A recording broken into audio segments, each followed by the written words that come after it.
So, how on earth are invertebrates adapted to survive the heat? That is going to be today's main question that we answer.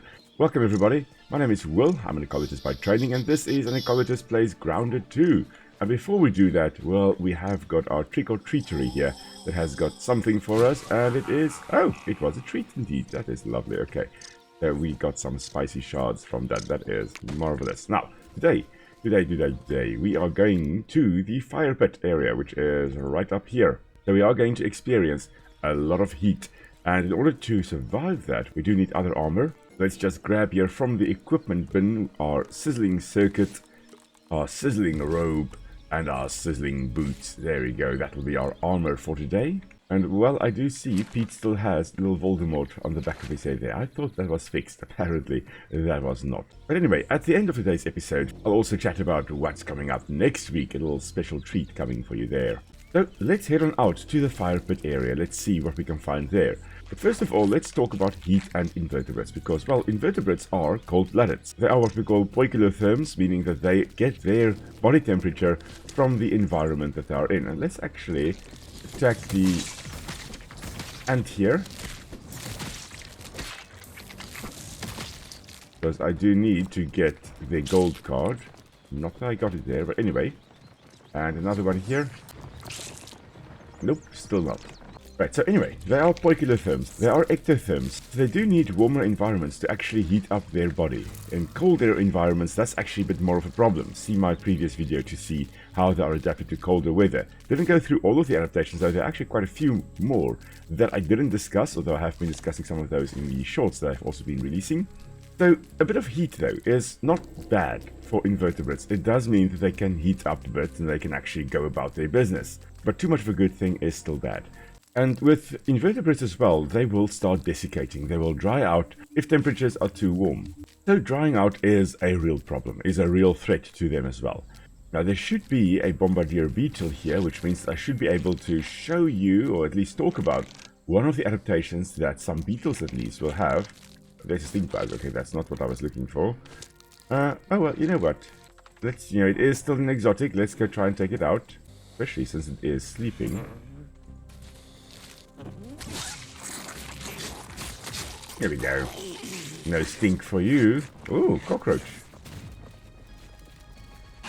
Of course, the big cockroach and the little cockroach attacking the red soldier ant there. Okay. Ah, there we go. There's the bombardier beetle. If you look at the bombardier beetle there, you'll see the green back there. That greenery there is what we call the elytra, or elytron as singular, as this bombardier beetle is attacked by everything in the area. Oh, now the big cockroach is also joining. I don't think it stands a chance, but anyway. And there we go, it is dead. And we just quickly scavenged all the kills here, because why not? Okay, so let's look for another bombardier beetle, one that isn't dead or dying. I haven't been able to find another bombardier beetle, but we do have a ladybird beetle over here. So, let's chat about the elytras. You can see the hard shell of the ladybug here, or the ladybird beetle. So, well, that is what we call the elytra. So, plural elytra, singular elytron. So, one half of these would be the elytron, and then together we call the elytra. And they are the first wings. They're the four wings of the ladybird beetle, of all beetles. They form this hard outer cover. So beetles do have four wings. The first set of wings forming the hard cover, and the second set of wings actually forming the wings with which they fly. So to fly, they lift up these two elytra here, and then they can unfurl their proper wings, which are folded up like origami underneath the wing covers. And then they can actually take off and take flight. But under the elytra there, that's where you'll also find the spiracles, which is the site of gaseous exchange, little holes in the body where gases are exchanged. And with gaseous exchange, well, that is when you also have a loss of water. So what then happens is water vapor will actually leave the spiracles and then eventually exit via the elytra here, because, well, they're not completely fused. There is a little gap there, so water vapor can escape. And as a result, you do have some water loss with the ladybird beetle there, for example. So one thing that many of the ground beetles do is that they actually have fused elytra. These two elytra are fused at the top, meaning that there's no little seam there even really. And they can't open up the elytra, which means they can't fly. So there is a trade-off. You can seal it shut, but then you can't fly. And that's why they're called ground beetles, because, well, they are only found on the ground. Now, ladybird beetles, they don't have the fused elytra, they can still fly, which means that they can potentially dry out. Now, some species of ladybirds and some other beetles as well do have another trick up their sleeves, which is called phenotypic plasticity. And phenotypic plasticity, phenotype being the appearance of an organism as determined by the genes. So genotype refers to the genetics and what it could code for, and the phenotype is what it actually is coded for and what it looks like. And the phenotype here, you can see it's got a red carapace but with black spots on there. Those black spots, they will absorb heat. And there seems to be growing evidence that some species have got this phenotypic plasticity. Plasticity meaning that they're plastic. They can change what they look like based on environmental triggers. And in the case of ladybird beetles, for example, they can have, if they are little larvae and they're growing up in an area that is extremely hot, the adults actually end up with smaller or fewer black spots on their carapace because, as I said, those black spots will absorb sunlight. And if you can have fewer black spots or smaller black spots, well, then you won't heat up as quickly, which is a great adaptation. So it seems that they are able to do that. So phenotypic plasticity, the ability to change the way your phenotype looks.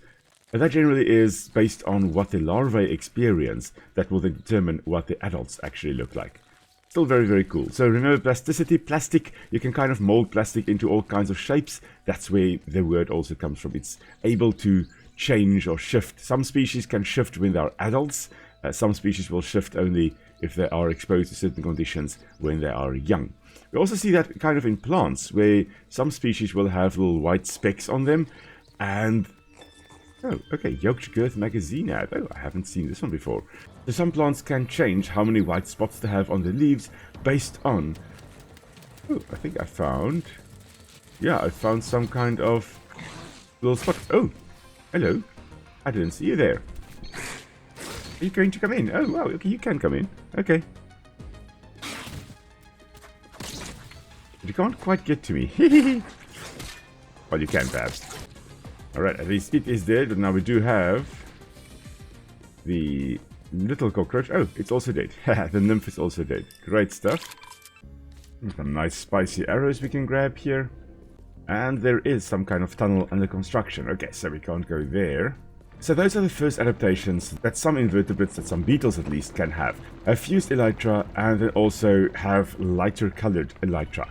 Now what is very interesting though is that in many desert environments, as we're just going to go grab the charcoal up here, in many desert environments you actually have dark beetles, black beetles, beetles that are not light in color. Instead they are black in color. So what gives? Why on earth are they black in color if I just said that some species... and we just need to get... And Tilda, come, stand here. Stop going into the heat. Why are they black in color if I just said that some species actually prefer being lighter in color, being able to absorb less heat?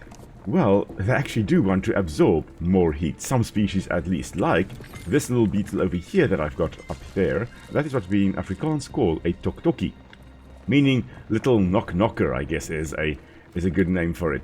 They are a type of tenebrihornet ground beetle, as we've got a whole bunch of cockroach nymphs and adults here that are under orc control. There we go, one down. Okay, we're just going to ignore some of the ones over there, though, and come up here. And then you know what?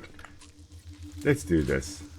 Let's just kill the nymphs with our mosquito needle. So those tenebrihornet beetles, they are black in color, and you'll find that many beetles in desert environments are actually black in color. The idea being that they want to heat up more quickly in the mornings, and they want to stay warm for longer in the afternoons. So they actually do want to be darker in color.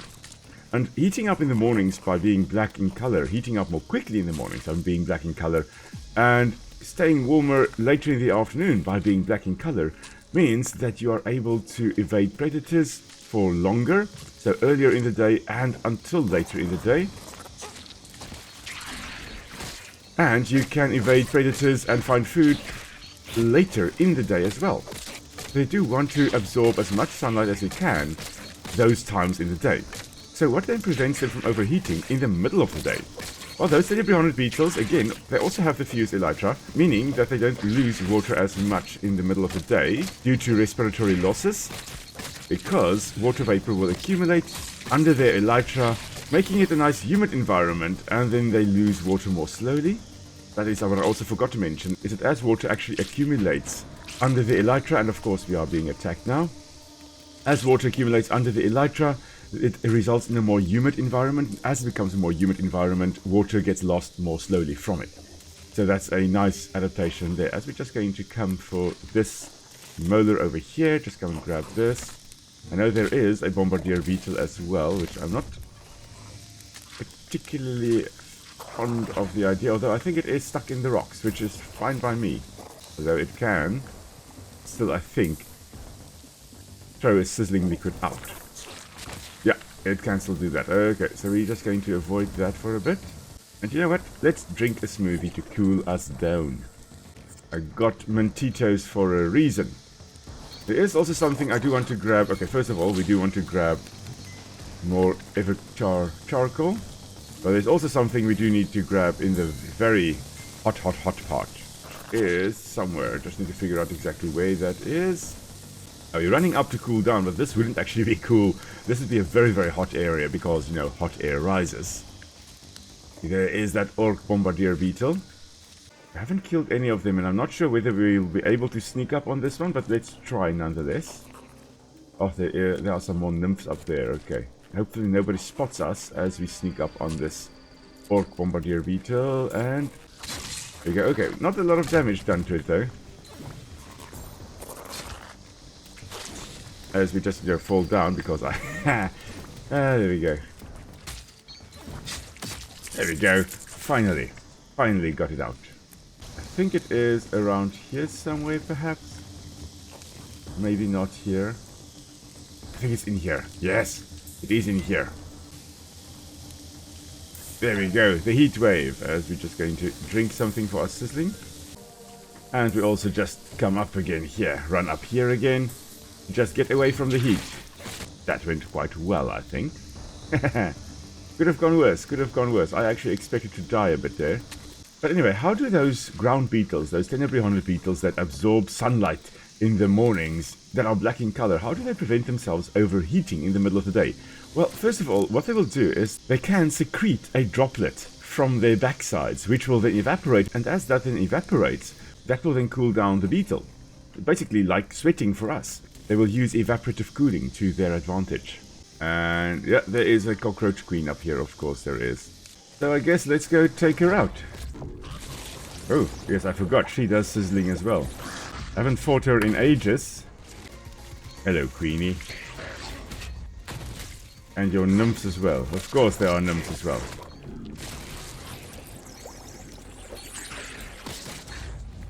Although I do think the orc nymph is actually it is attacking the queen. Ah. Meaning that the nymph has been turned against the actual queen. Oh dear, oh dear, oh dear. Okay, so I've gone down. Man, that sucks. Now she's going to be full health again, isn't she? Possibly.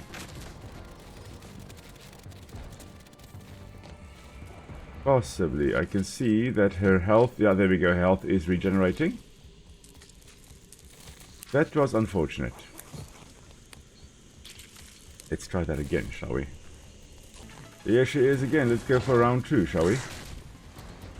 Let's not fall down this time around. But let's stand directly in the sizzle, yes. Beanie, you do not mess with a two-headed beat. It's an unspoken rule. 2 heads are better than 1. Of course, now she's going to be headless because, as we talked about previously, cockroaches can technically survive up to 2 weeks without a head. And you can see the video, the cockroach video, for more information about that. Ah, there's a mega milk molar in here as well. Great stuff. I was looking for one.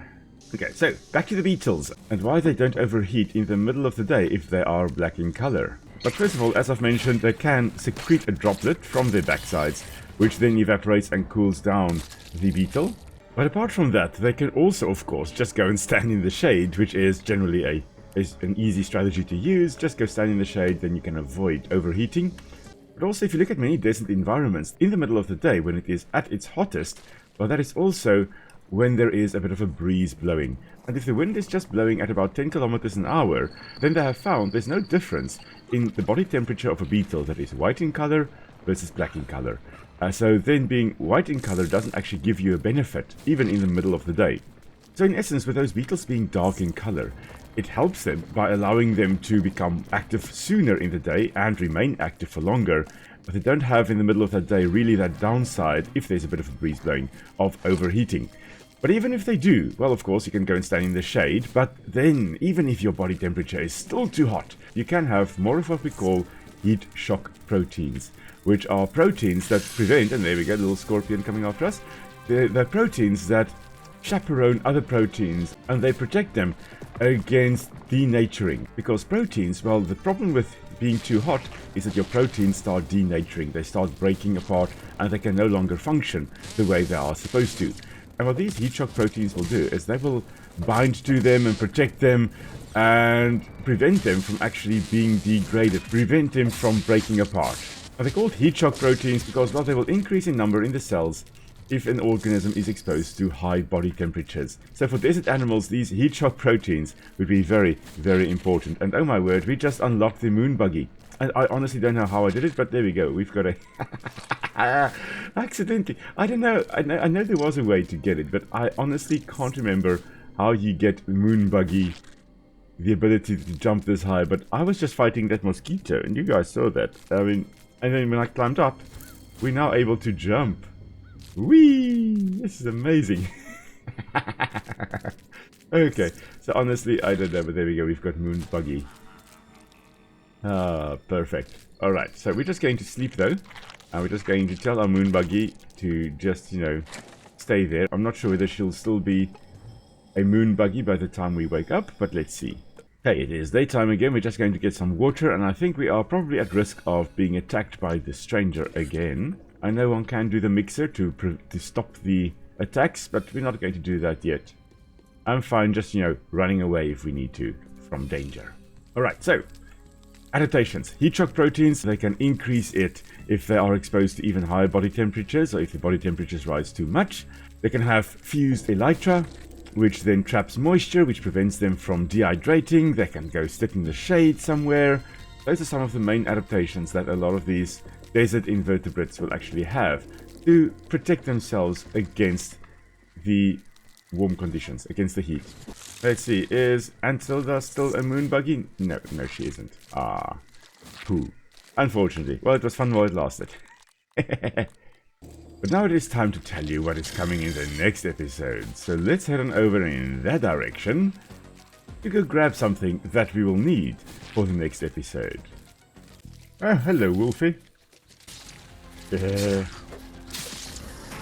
Oh, there we go. Of course, I'm being bitten.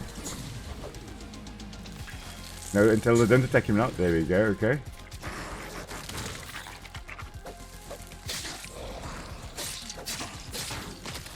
Oh, Buggy is out. Of course she is. Oh, there we go. Not fond of the fact that there's an Orb Weaver Jr. as well. So we're just going to have to stab it to death.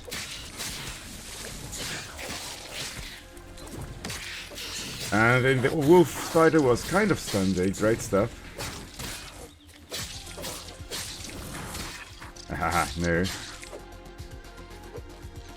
And there we go, the guarding behavior by the wolf spider, trying to block. Or block, not trying to, blocking. Of course, now with the latest update, wolfies are a little bit more terrifying because they've got much more health now. So it takes a bit longer to actually kill them. And unfortunately, my buggy may be paying the price for that. Or maybe not. There we go, okay.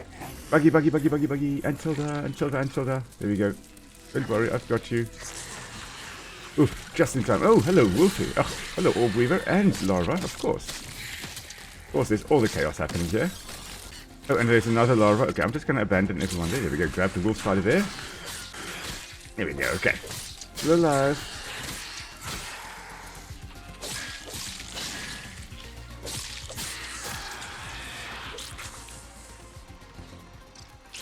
There's Antilda. Antilda?